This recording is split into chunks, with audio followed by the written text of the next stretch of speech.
নমরুদ আল্লাহ রাব্বুল আলামিনকে হত্যা করার জন্য কিভাবে শকুনের উড়ন্ত যান তৈরি করেছিল, কিভাবে শকুনের উড়ন্ত যান দিয়ে আসমানে উড়ে গিয়েছিল, আবার কিভাবেই বা জীবিত অবস্থায় আসমান থেকে জমিনে ফিরে এসেছিল। কেন আল্লাহ তাআলা নমরুদকে আকাশের উপরে নমরুদকে ধ্বংস করে দেননি, কি জন্য নমরুদকে একের পর এক সুযোগ দেওয়া হয়েছিল।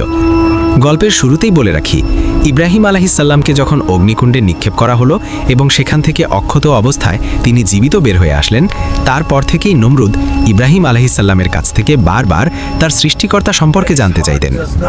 নমরুদ প্রকাশ্যে বলেছিলেন, আমি অন্য কোনো খোদার বশ্যতা স্বীকার করতে পারি না, তবে আমি শীঘ্রই তোমার খোদার প্রাণ শেষ করে তার রাজ্য কেড়ে নেব।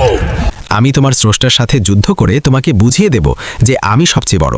নমরুদ বলতো, আমি অন্য খোদার বশ্যতা স্বীকার করতে পারি না, তবে আমি শীঘ্রই তোমার খোদার প্রাণ শেষ করে তার রাজ্য কেড়ে নিব। নমরুদ দম্ভ ভরে জিজ্ঞেস করল, হে ইব্রাহিম, তুমি যার ইবাদত করো সে আবার কে? আমি তো এই রাজ্যের রব। ইব্রাহিম আলাইহিসসালাম নির্ভীক কণ্ঠে উত্তর দিলেন, আমার পালনকর্তা তিনি, যিনি জীবন দান করেন এবং মৃত্যু ঘটান। সূরা বাকারা 258। নমরুদ অট্টহাসি দিয়ে বলল, এটা তো আমিও করতে পারি। সে সাথে সাথে জেলখানা থেকে মৃত্যুদণ্ডপ্রাপ্ত 2 কয়েদিকে আনল, একজনকে মুক্তি দিল আর আরেকজনকে তখনই হত্যা করল। বলল, দেখলে, আমি একজনকে জীবন দিলাম, আরেকজনকে মৃত্যু দিলাম। কি হাস্যকর যুক্তি! কিন্তু ইব্রাহিম আলাইহিসসালাম তর্কে না জড়িয়ে এমন এক যুক্তি পেশ করলেন যা নমরুদের মুখ বন্ধ করে দিল। তিনি বললেন, নিশ্চয়ই আল্লাহ সূর্যকে পূর্ব দিক থেকে উদিত করেন, তুমি পারলে সেটিকে পশ্চিম দিক থেকে উদিত করো তো। সূরা বাকারা 258। কোরআন বলছে, ফাবুহিতাল্লাযী কাফার, অর্থাৎ কাফের নমরুদ তখন হতভম্ব হয়ে গেল, তার কাছে কোনো উত্তর ছিল না। পুরো দরবারের সামনে এই অপমান নমরুদ সহ্য করতে পারল না। যুক্তিতে হেরে গিয়ে সে গায়ের জোরে প্রতিশোধ নেওয়ার সিদ্ধান্ত নিল। নমরুদ সিদ্ধান্ত নিল ইব্রাহিম আলাইহিসসালামকে এমন শাস্তি দেবে যা দুনিয়ার মানুষ কোনোদিন দেখেনি। সে সাধারণ কোনো আগুন জ্বালাতে চাইল না। ঐতিহাসিক বর্ণনায় এসেছে, নমরুদ তার প্রজাদের হুকুম দিল কাঠ সংগ্রহ করার। দিনের পর দিন, মাসের পর মাস ধরে কাঠ সংগ্রহ করা হলো। এমনকি অনেক মহিলা মানত করল, তাদের আশা পূরণ হলে তারা ইব্রাহিমকে পোড়ানোর জন্য কাঠ দেবে। শহরের এক বিশাল ময়দানে কাঠের পাহাড় তৈরি করা হলো, তারপর তাতে আগুন ধরিয়ে দেওয়া হলো। আগুনের লেলিহান শিখা এত উঁচুতে উঠল যে আকাশের পাখিরাও সেই তাপ সহ্য করতে না পেরে ঝলসে নিচে পড়ে যেতে লাগল। আগুনের তীব্রতায় কাছে যাওয়াও অসম্ভব হয়ে পড়ল। এখন সমস্যা হলো, ইব্রাহিম আলাইহিসসালামকে আগুনের মাঝখানে ফেলবে কিভাবে? শয়তান মানুষের রূপ ধরে এসে তাদের বুদ্ধি দিল মানজানিক বা ক্যাটাপোল্ট তৈরি করার। ইব্রাহিম আলাইহিসসালামকে হাত পা বেঁধে সেই যন্ত্রের উপর বসানো হলো। নিচে দাও দাও করে জ্বলছে আগুনের সমুদ্র, আর সামনে হাজার হাজার উল্লাসিত জনতা। ঠিক সেই মুহূর্তে আসমানের ফেরেশতারা অস্থির হয়ে উঠলেন। জিবরাইল আলাইহিসসালাম এসে বললেন, হে ইব্রাহিম, আপনার কি কোনো প্রয়োজন আছে? আমাকে বলুন, আমি এক ঝাপটায় এই আগুন নিভিয়ে দেব। ইব্রাহিম আলাইহিসসালাম এক ঐতিহাসিক জবাব দিলেন। তিনি বললেন, তোমার কাছে আমার কোনো প্রয়োজন নেই। আমার জন্য আমার আল্লাহই যথেষ্ট, আর তিনি সর্বোত্তম কর্মবিধায়ক। হাসবুনাল্লাহু ওয়া নি'মাল ওয়াকিল। যখন তাকে আগুনের দিকে নিক্ষেপ করা হলো, তিনি শূন্যে থাকা অবস্থায় আল্লাহ হুকুম দিলেন, হে আগুন, তুমি ইব্রাহিমের জন্য শীতল ও আরামদায়ক হয়ে যাও। সূরা আনবিয়া আয়াত 69। সুবহানাল্লাহ। যেই আগুন লোহাকে গলিয়ে পানি করে দেয়, সেই আগুন ইব্রাহিম আলাইহিসসালামের জন্য ফুলের বাগানে পরিণত হলো। আগুনের কাজ পোড়ানো, কিন্তু আগুনের স্রষ্টা তাকে হুকুম দিয়েছেন না পোড়াতে। আগুনের ক্ষমতা নেই তার রবের হুকুম অমান্য করার। শুধু ইব্রাহিম আলাইহিসসালামের হাতের বাঁধনগুলো পুড়ে গেল, কিন্তু তার গায়ের একটি পশমেও আঁচ লাগলো না। নমরুদ তার প্রাসাদের ছাদ থেকে দেখল ইব্রাহিম আগুনের ভেতরে শান্তভাবে বসে আছেন, যেন তিনি কোনো বাগানে বিশ্রাম নিচ্ছেন। এই অলৌকিক দৃশ্য দেখেও নমরুদের পাথরের হৃদয় গলল না, বরং তার জেদ ও অহংকার আরও বেড়ে গেল। নমরুদ ভাবল, আমি এবার আসমানের খোদাকেই হত্যা করব। কতটা নির্বোধ হলে মানুষ এমন চিন্তা করতে পারে? পাপিষ্ঠ নমরুদ পাপাত্তা ইবলিশের পরামর্শ অনুযায়ী 4টি শকুন পাখি লালন পালন করে এগুলোকে হৃষ্টপুষ্ট করল এবং ইবলিশের সহযোগিতায় এই শকুন পাখিগুলো নমরুদের কথা মতো তার ইশারায় তার কাছে এসে উপস্থিত হতো। তারপর নমরুদ 4টি মোটা তাজা মেষ বা ভেড়াকে জবাই করল এবং তার চামড়া খুলে ফেলে তার মাংস শকুনিদের মাথার উপরে এমনভাবে ঝুলিয়ে দিল যে শকুনগুলো সে চামড়া থেকে মাংস খুঁটে খাবার জন্য উপরের দিকে যখন মুখ উঠাত তখনই নমরুদের সৃষ্টি করা স্বয়ংক্রিয় যানটি আকাশের দিকে উঠতে থাকত। এখানে নমরুদকে সহযোগিতা করেছিলেন ইবলিশ। আল্লাহ পাকও চাইছিলেন নমরুদ যেন তার মনের আশা পূর্ণ করতে পারে, কেননা নমরুদ ইব্রাহিম আলাইহিসসালামের সাথে শপথ করেছিল যে কোনো মূল্যেই সে আকাশে উঠবে এবং ইব্রাহিমের খোদাকে ধ্বংস করে দিয়ে তারপরে সে ইব্রাহিমের কাছে আসবে। তারপর নমরুদ যথারীতি তীর ধনুক নিয়ে তার তৈরি উড়ন্ত শকুনের জানে চড়ে বসল এবং 4 কোণে 4টি শকুনকে বেঁধে দেওয়া হলো। ইবলিশ শকুনগুলোর উপর ভর করল। অতঃপর শকুনগুলো মেষের মাংসের দিকে মুখ উঠানো মাত্রই তৈরিকৃত যানটি আস্তে আস্তে উপর দিকে উঠতে থাকলো, কেননা শকুনগুলো সেই মাংস খাওয়ার জন্য উপরের দিকে উঠছিল। এভাবে শকুন আস্তে আস্তে উপরের দিকে উঠতে লাগলো, সেই সাথে নমরুদের তৈরি স্বয়ংক্রিয় যানটিও আকাশের দিকে উঠতে লাগলো।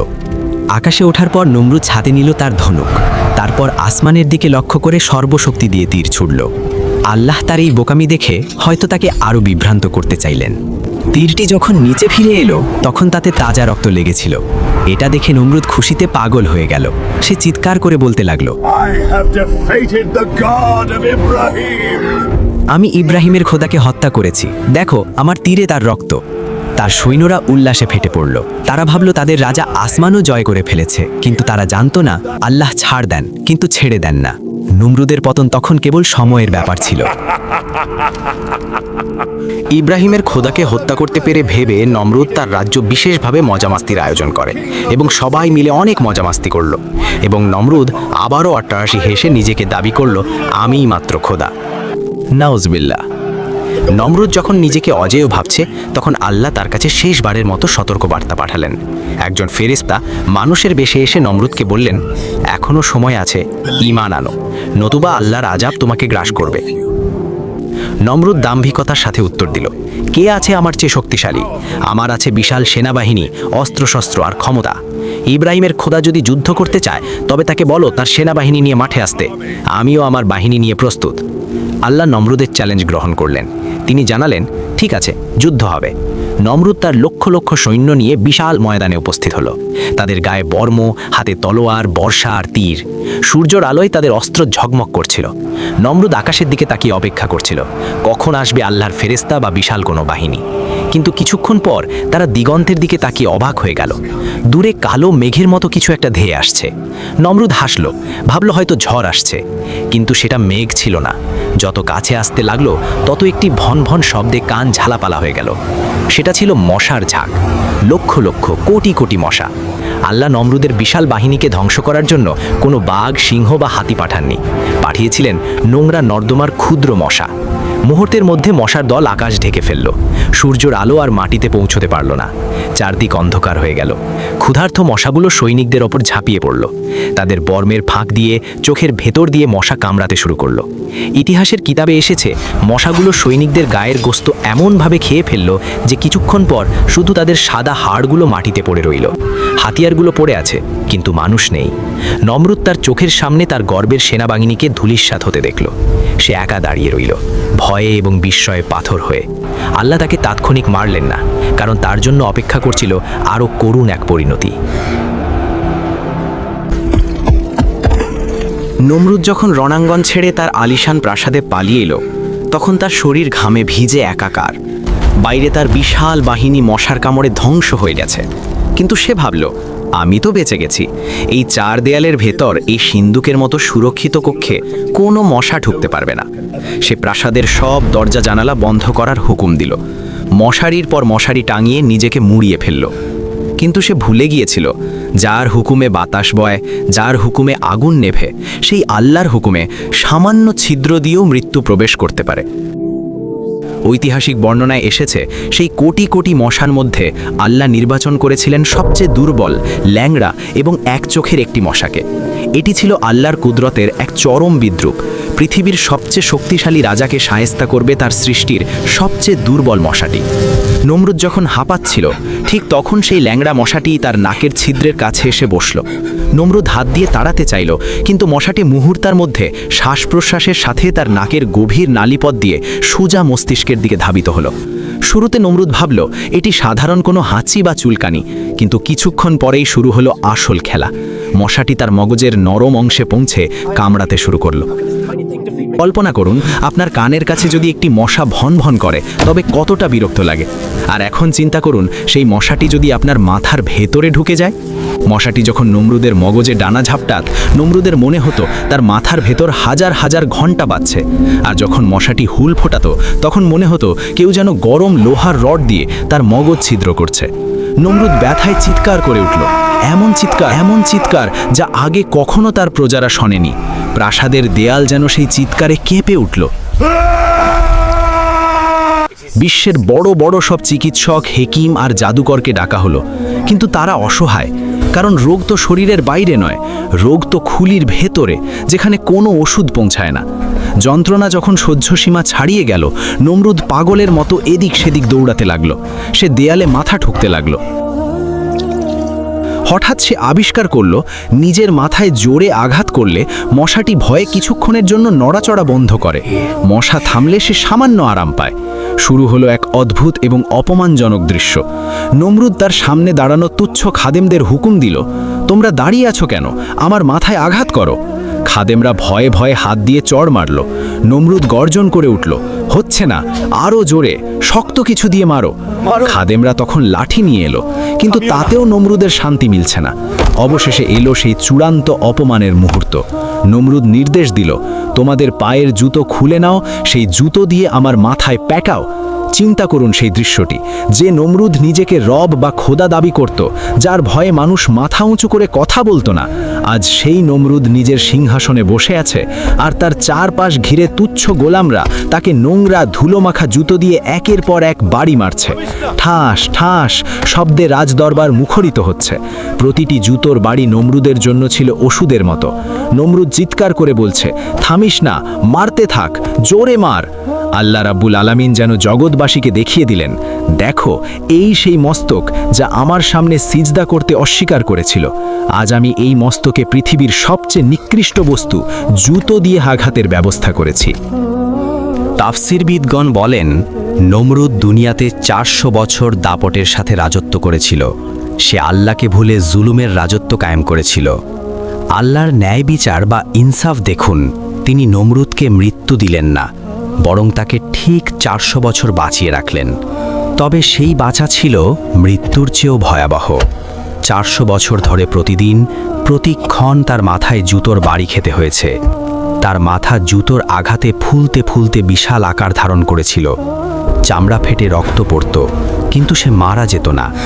সে মৃত্যু কামনা করত, কিন্তু মৃত্যু তার কাছে আসত না। আল্লাহ তাকে দেখিয়ে দিচ্ছিলেন ক্ষমতা আসলে কার। অবশেষে একদিন এক খাদেম ক্লান্ত হয়ে বা ভুলবশত খুব জোরে তার মাথায় আঘাত করে বসল। সেই আঘাতেই নমরুদের মাথার খুলি ফেটে গেল। ভেতর থেকে গলে যাওয়া মগজ ছিটকে বেরিয়ে এলো। আর তার সাথেই বেরিয়ে এলো সেই ক্ষুদ্র মশাটি, যেটি আল্লাহর হুকুমে এতদিন তাকে তিল তিল করে শেষ করেছে। পৃথিবীর প্রতাপশালী মিথ্যা খোদা নমরুদ একজোড়া নোংরা জুতো আর সামান্য এক মশার কাছে পরাজিত হয়ে ইতিহাসের আস্তাকুড়ে নিক্ষিপ্ত হলো। তার এই করুণ মৃত্যু কেয়ামত পর্যন্ত অনাগত জালিমদের জন্য এক জ্বলন্ত সতর্ক বার্তা হয়ে রইল। নমরুদ নিজেকে আল্লাহর সমকক্ষ ভাবত। ক্ষমতা, সেনাবাহিনী ও রাজত্ব তাকে অহংকারী করে তুলেছিল, কিন্তু আল্লাহ দেখিয়ে দিলেন এক ফোঁটা শক্তিই যথেষ্ট অহংকার ভেঙে দিতে। একটি ক্ষুদ্র মশা আল্লাহর আদেশে তার নাকে প্রবেশ করল। সেই মশাই হয়ে উঠল তার আযাব। রাজা হয়েও সে রক্ষা পেল না। দিনের পর দিন যন্ত্রণা, মাথায় আঘাতের পর আঘাত, অবশেষে লাঞ্ছিত মৃত্যু। নমরুদ শেষ হয়ে গেছে, কিন্তু আল্লাহর বিজয়